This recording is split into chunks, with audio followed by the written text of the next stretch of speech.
आज की वीडियो में हम बात करने वाले हैं HBSC board class 9th physical education sample paper के बारे में।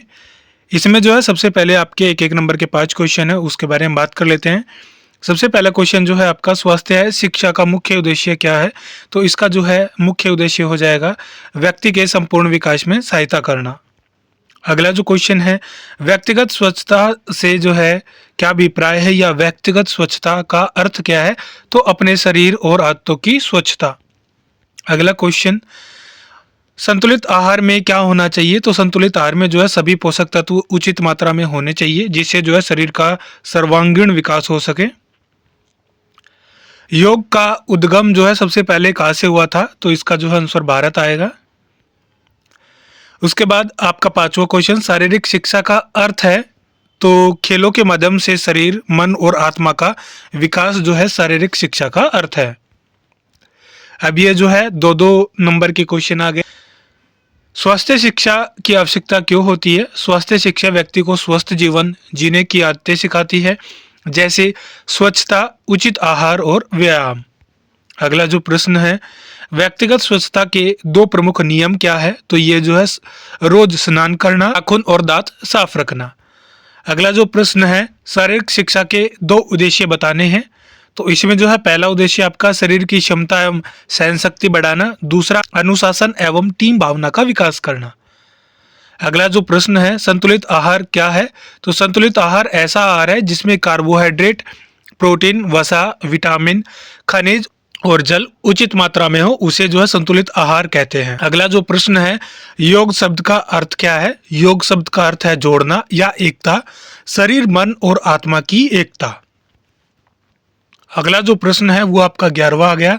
स्वास्थ्य शिक्षा के 3 मुख्य लाभ बताने हैं। तो पहला है रोगों से बचाव की जानकारी मिलती है, मानसिक और शारीरिक स्वास्थ्य में सुधार होता है, स्वच्छ जीवन शैली में विकसित होती है। अगला जो प्रश्न है वो है व्यक्तिगत स्वास्थ्य बनाए रखने के लिए 3 आवश्यक बातें क्या है?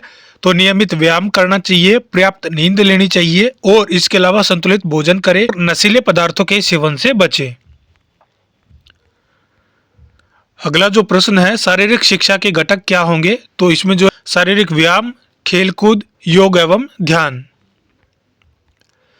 स्वास्थ्य के 3 मुख्य आयाम बताइए। तो स्वास्थ्य के मुख्य आयाम है शारीरिक आयाम जिसमें शरीर की मजबूती और रोग प्रतिरोधक क्षमता बढ़ती है, मानसिक आयाम जिसमें तनाव प्रबंधन और सकारात्मक सोच को उजागर करना है, और नंबर 3 सामाजिक आयाम संबंधों का विकास और सामाजिक जिम्मेदारियां। अगला प्रश्न योग के 8 जो है अंग यानी अष्टांग योग के नाम लिखने हैं। तो इसमें पहला हो गया आपका यम, दूसरा नियम, तीसरा आसन, चौथा प्राणायाम, 5वां प्रत्याहार, छठा धारण, 7वां ध्यान और 8वां समाधि। इसके अलावा जो है आपका अगला प्रश्न हो गया संतुलित आहार का महत्व और इसके मुख्य घटक समझाने हैं। तो संतुलित आहार व्यक्ति के शरीर के लिए आवश्यक सभी पोषक तत्वों की पूर्ति करता है, इससे शरीर स्वस्थ, ऊर्जावान और रोग मुक्त रहता है। महत्व के बारे में बात करें तो यह विकास, ऊर्जा प्रदान करने और रोगों से बचाव में मदद करता है। और मुख्य घटक इसके कार्बोहाइड्रेट हो गया ऊर्जा के लिए, प्रोटीन हो गया शरीर निर्माण के लिए, वसा हो गया ऊर्जा भंडारण के लिए, विटामिन और खनिज हो गए रोग प्रतिरोधक शक्ति के लिए, और जल हो गया पाचन और रक्त प्रवाह के लिए। अगला और जो आखिरी प्रश्न है वो है भारत में योग का इतिहास और उसका आधुनिक महत्व बताना है। तो योग की उत्पत्ति भारत में वैदिक काल में हुई। पतंजलि के योग सूत्रों में योग के 8 अंग बताए। प्राचीन ऋषियों ने योग को आत्मिक शांति और स्वास्थ्य का माध्यम माना।